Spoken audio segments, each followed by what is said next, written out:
Commander Vextel pressed his six-fingered hands against the thick glass of the observation deck. Below him, the massive training hall of Kepler Station buzzed with activity. Warriors from across the known galaxy moved through their morning routines, each species displaying the unique abilities that had earned them a place in this elite program. Today was different, though. Today, for the first time in the facility's 200-year history, they would train alongside a human. The doors at the far end of the hall hissed open with a mechanical whine. Private Kim Tae stepped through, his black hair still damp from the transport shuttle's decontamination chambers. The standard-issue gray training uniform hung loose on his frame, making him appear smaller than he actually was. At just over 6 feet tall, he towered over some species but looked fragile compared to others. Tae's dark eyes swept across the training floor, taking in sights that would have terrified most civilians. Near the gravity manipulation stations, a group of Vorthak warriors were stretching their crystal-covered limbs. Each movement produced sharp crackling sounds like someone walking across broken glass.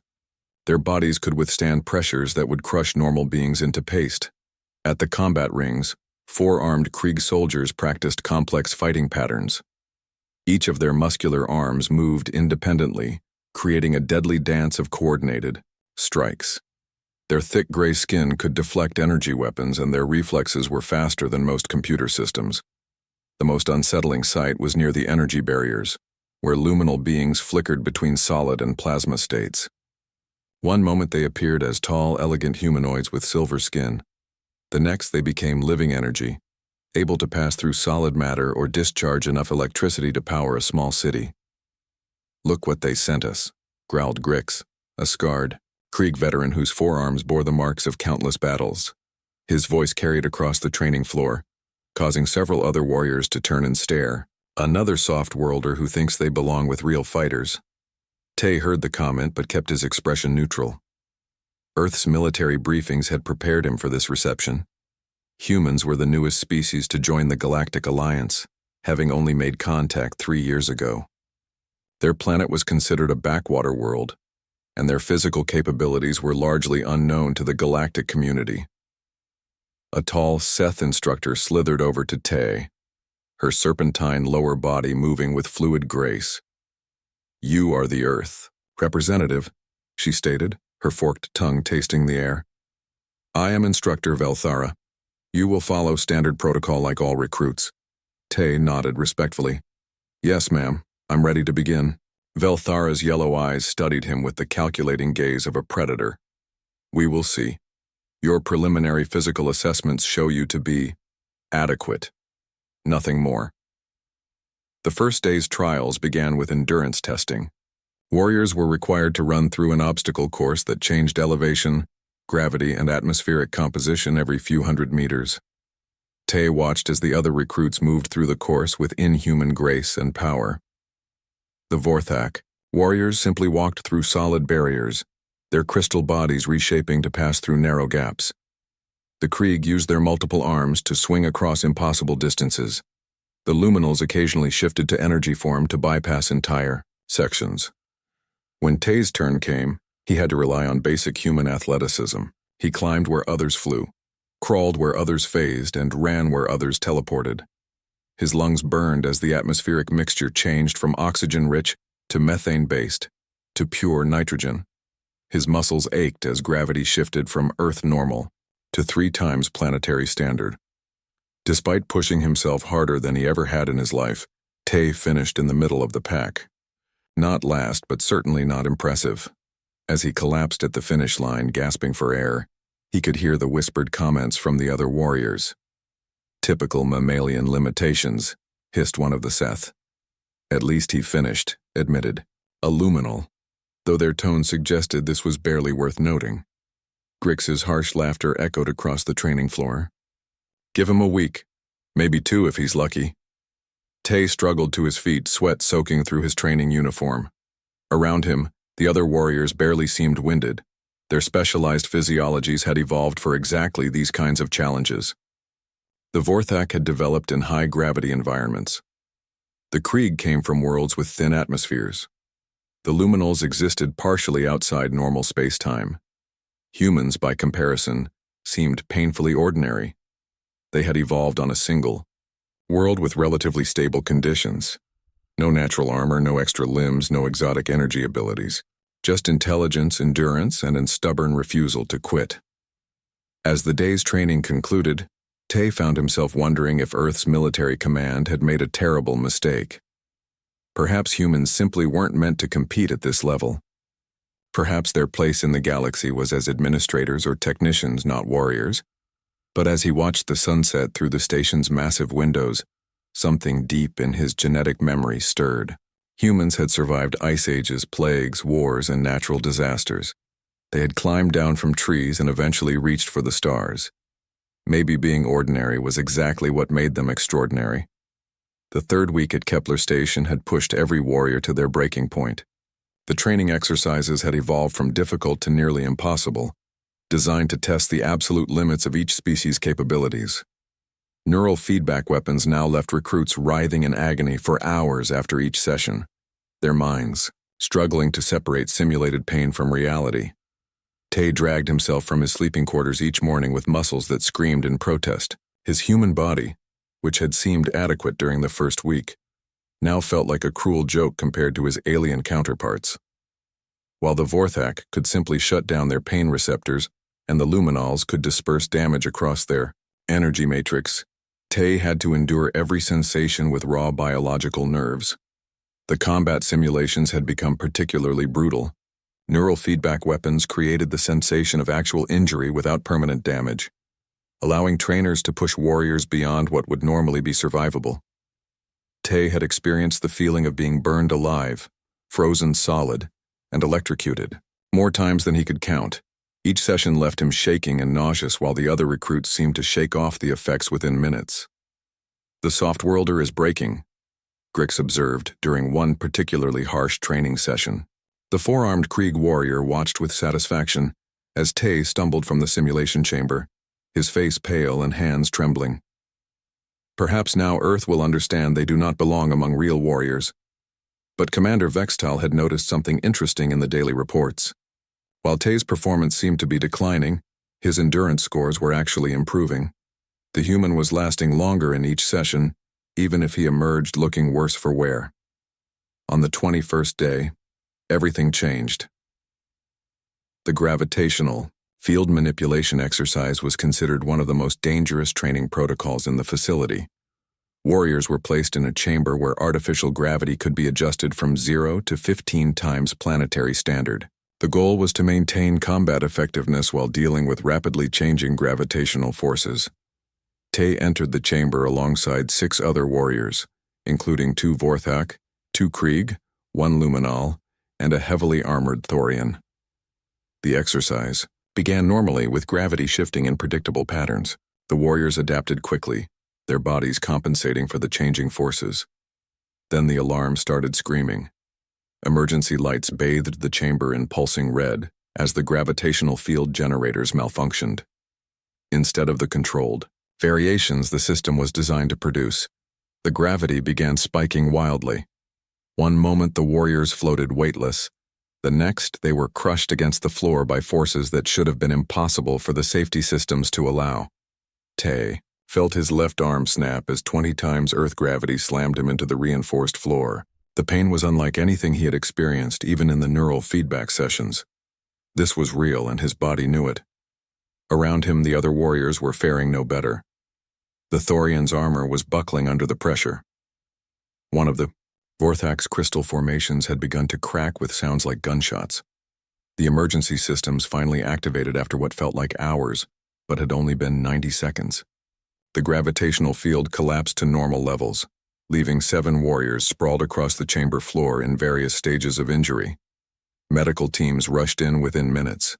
Dr. Yathara, the station's chief medical officer, was a healing cast. Seth, whose serpentine body allowed her to move quickly between patients. Her forked tongue flickered constantly as she assessed injuries through chemical analysis of the air. Critical injuries across the board, she reported to Commander Vextal through her communication device. The Thorian has massive internal trauma from armor compression. Both Vorthak have structural fractures throughout their crystal matrix. The Krieg have severe neural pathway damage from gravitational stress on their enlarged brains. She paused at Tay's unconscious form, running her medical scanner across his broken body. The luminol has lost cohesion stability and may take months to reform properly. The human has a shattered left arm, 3 broken ribs, and significant internal bleeding. The medical bay became a hub of frantic activity as Dr. Yithara and her team worked to stabilize their patients. The injured warriors were placed in specialized medical stasis pods designed for their particular physiologies. Recovery times were calculated based on extensive databases of each species' healing capabilities. The Vorthak will need 6 weeks, minimum for their crystal structures to regrow, Dr. Yithara explained to Commander Vextal as they reviewed the medical projections. Their bodies essentially need to rebuild themselves from the cellular level up. The Krieg will require 8 weeks for their neural pathways to reconnect and heal. Brain damage in their species is particularly slow to recover from. She gestured toward the luminal's containment field, where scattered energy patterns slowly tried to coalesce. That one may take 3 months to achieve stable cohesion again. Energy beings are remarkably resilient, but also complex to repair. Commander Vextal nodded grimly. Such injuries were rare but not unheard of in the elite training program. What surprised him was Dr. Yithara's next comment. The human's vital signs are stabilizing much faster than I expected, she said, checking her readings again. His baseline indicators show rapid improvement that doesn't match our medical databases for his species. Within 48 hours, the impossible became routine, while the other warriors remained in deep medical stasis. Tay was sitting up in his recovery bed, asking the medical staff when he could return to training. His broken bones showed signs of healing that defied every known principle of mammalian biology. Dr. Yithara ran test after test, but the results remained consistent. Impossible, but consistent. 7 days after the gravitational accident, Tay walked back into the main training hall. The other injured warriors were still lying in medical stasis, their bodies slowly working to repair the massive damage they had sustained. But Tay moved with surprising ease, his left arm showing no signs of the devastating injury that had nearly killed him. Dr. Yithara followed behind him, her yellow eyes fixed on a portable scanner that beeped constantly as it monitored his vital signs. Every few minutes she would stop him to run additional tests, her forked tongue flicking out to taste the chemical changes in his sweat and breath. "Sit still," she commanded for the 5th time that morning, pressing the scanner against his formerly shattered arm. The readings made her pause, checking the device to ensure it was working properly. This cannot be correct. The scanner showed bone density levels that were impossible for a human. Where his arm had been broken, the new bone structure was not just healed but significantly stronger than before. The calcium deposits had formed in patterns that resembled the crystal matrices found in Vorthak skeletons, but this was organic human bone. "What does it say?" Tay asked, flexing his fingers experimentally. The movement felt natural, as if he had never been injured at all. "Your cellular regeneration rate has increased by 400% since the accident," Dr. Yithara replied, her voice barely containing her excitement. "The bone density in your previously fractured arm is now 30% higher than your baseline measurements. This should not be possible for any mammalian species," Commander Vextal observed from the training floor's elevated platform, watching as Tay began his daily exercises. The human moved differently now, with a fluidity and grace that had not been present before his injury. His movements were more precise, his reactions faster, his balance perfect even when the training floor's gravity fluctuated. "How is this possible?" the commander asked when Dr. Yithara joined him on the observation deck. The Seth medical officer coiled her serpentine body nervously, a gesture that indicated deep confusion in her species. "I do not know, but it is not simply healing. His muscle fibers are restructuring themselves into more efficient configurations. His neural pathways are forming new connections at a rate I have never seen. It is as if his body is upgrading itself." Below them, Tay began sparring with the training drones, mechanical opponents designed to match the combat capabilities of various alien species. These drones had been programmed to fight at levels that would challenge experienced warriors, not a human who had been barely adequate just weeks before. The first drone attacked with the speed and precision of a Krieg warrior, its 4 mechanical arms moving in the complex patterns that had dominated galactic combat sports for centuries. Tay should have been overwhelmed immediately. Instead, he moved like liquid mercury, flowing around the drone's attacks with movements that seemed to predict where the strikes would land before they were even launched. His counterattack was devastating.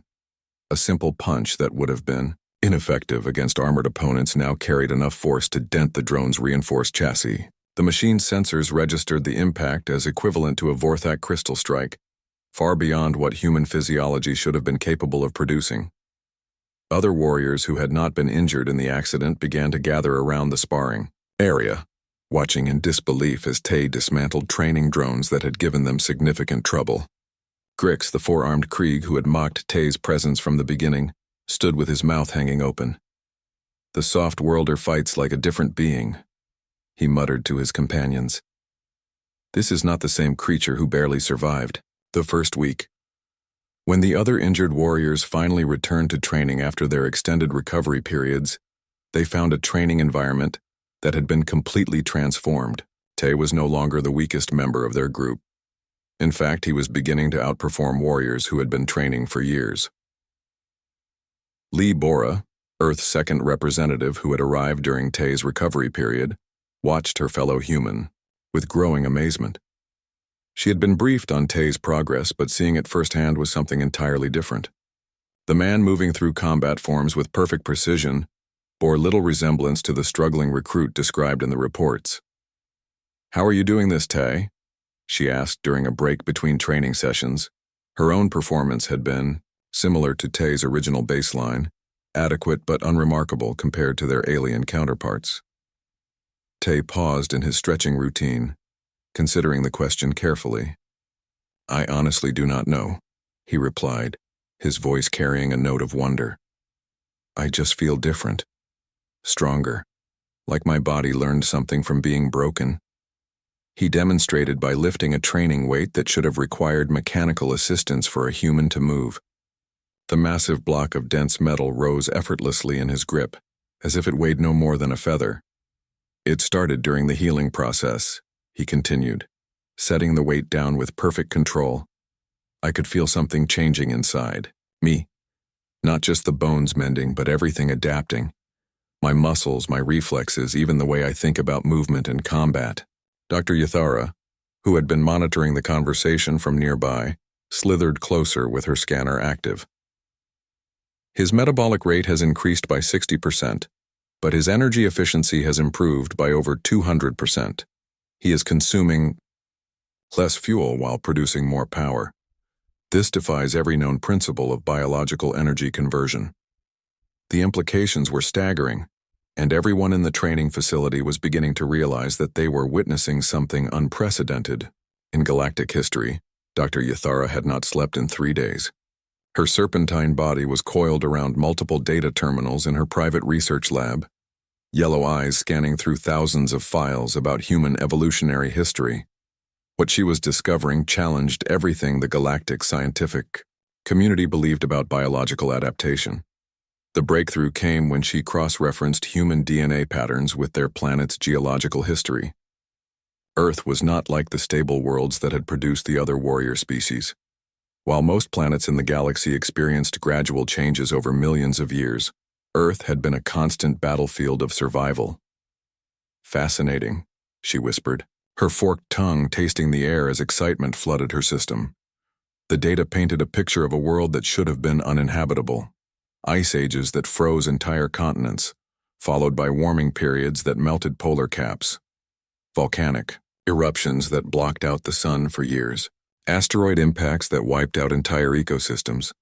Most species would have gone extinct facing even one of these challenges. Humans had survived them all. She called an emergency meeting with the command staff, her findings too important to delay.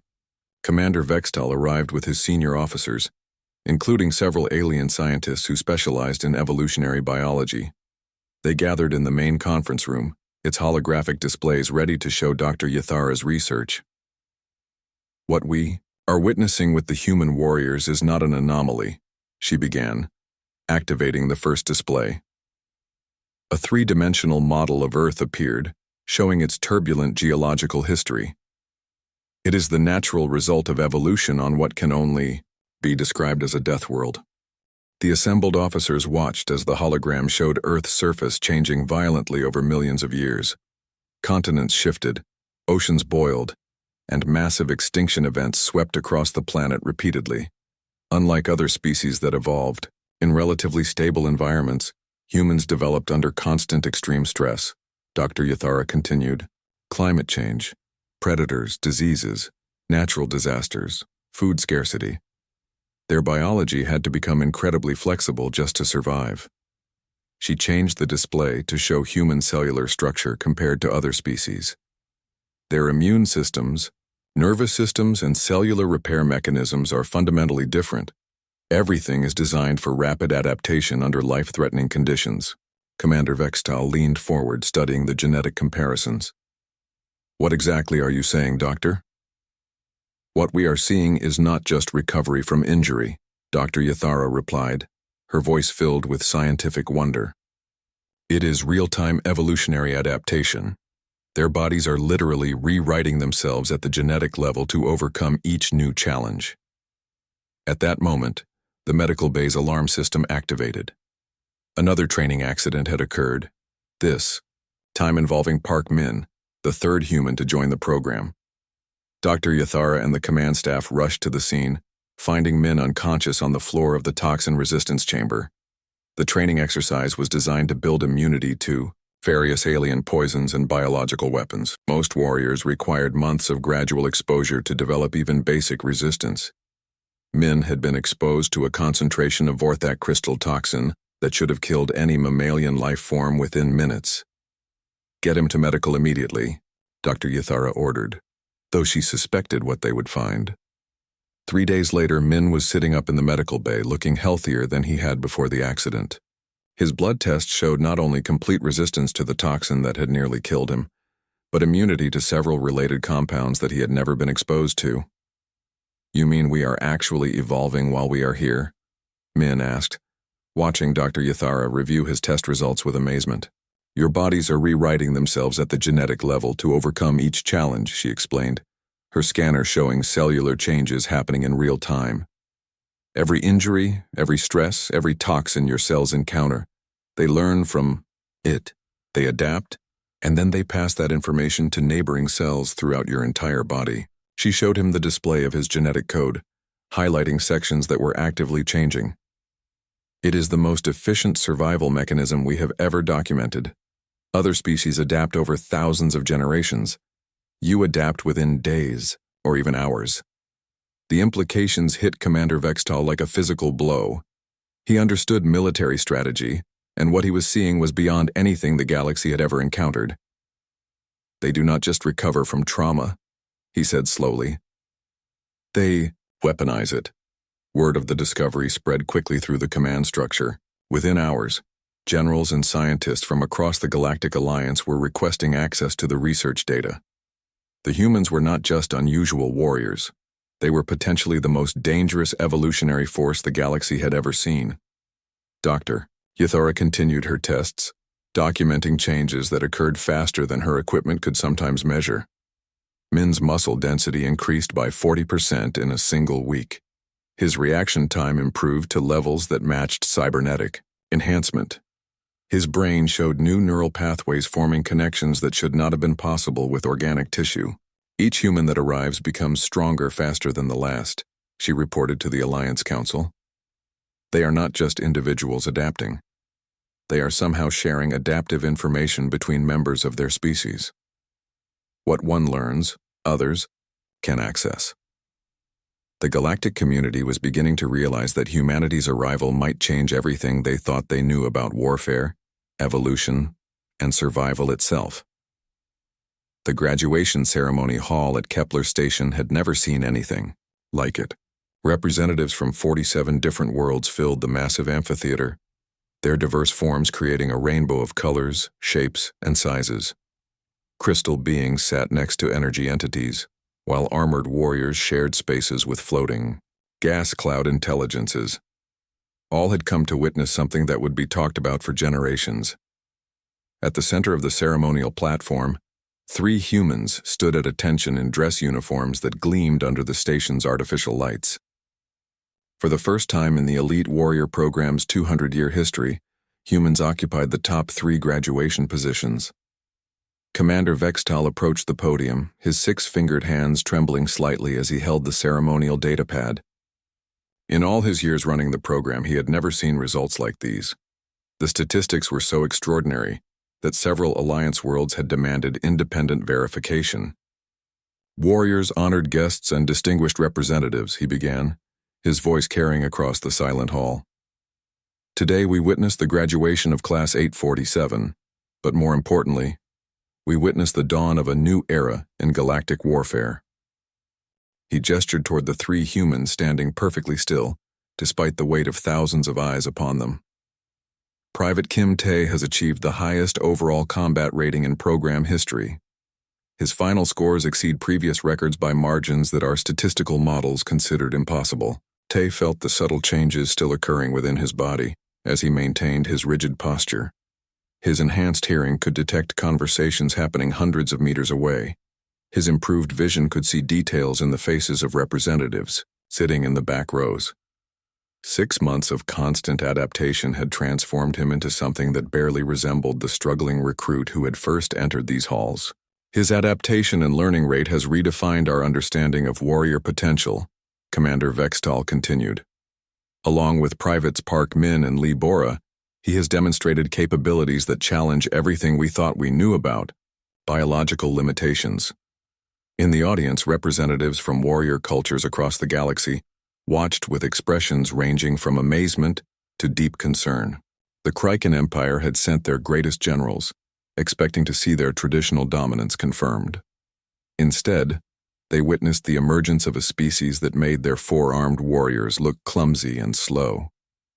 The Vortak Collective had arrived confident that their crystal-enhanced physiology represented the peak of warrior evolution.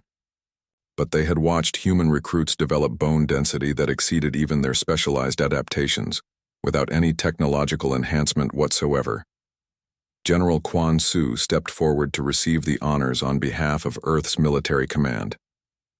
His own transformation during his brief visit to the station had been documented by Dr. Yathara, showing that even minimal exposure to the training environment triggered adaptive responses in human physiology. "Earth accepts these honors with gratitude and humility," he said, though his voice carried an undertone that suggested humanity was beginning to understand their unique position in the galaxy. "Our warriors have learned much during their time here." The real surprise came during the closing ceremony. Council Speaker Mordain, an ancient being whose species had founded the Galactic Alliance millennia ago, rose from his ornate chair. His presence at the ceremony had been unexpected, as council speakers rarely attended military graduations. "The Galactic Alliance Council has reached a unanimous decision." His voice resonated through translation devices that converted his telepathic communication into audible speech for the assembled delegates. "Earth is hereby invited to establish the new premier warrior training facility." A shocked silence fell over the assembly. The current facility at Kepler Station had been the galaxy's elite training center for 2 centuries. Moving that distinction to a world that had only joined the Alliance 3 years ago was unprecedented. "Your species has demonstrated something we believed impossible," Mordain continued. "In a universe filled with specialized predators, each adapted for specific environments and combat roles, you have shown that the most dangerous trait is not strength, speed, or natural weapons. It is the ability to become whatever survival demands." Dr. Yathara, who had been documenting human adaptation throughout the program, felt a mixture of scientific excitement and deep unease. Her research had shown that humans were not just adapting individually, they were somehow sharing adaptive information across their entire species through mechanisms she could not yet understand. As the ceremony concluded and representatives began filing out to discuss the implications of this development, Dr. Yathara approached Tae one final time. Her serpentine form moved with the fluid grace that had made her one of the galaxy's premier medical researchers. "Your species fascinates me," she said, her forked tongue flickering as she spoke. "You are not the strongest warriors we have seen, or the fastest, or the most naturally durable, but you are the most adaptable. In a hostile universe, that might be the most terrifying advantage of all." Tay smiled, feeling the constant subtle changes still occurring throughout his enhanced physiology. His body continued to optimize itself even now, preparing for challenges that had not yet been encountered. "We are survivors, Doctor," he replied, his voice carrying confidence that would have been impossible 6 months ago. "It is what we do best." As the hall emptied and the lights dimmed, the galaxy began to grapple with a new reality. Humanity had not just joined the galactic community as another member species.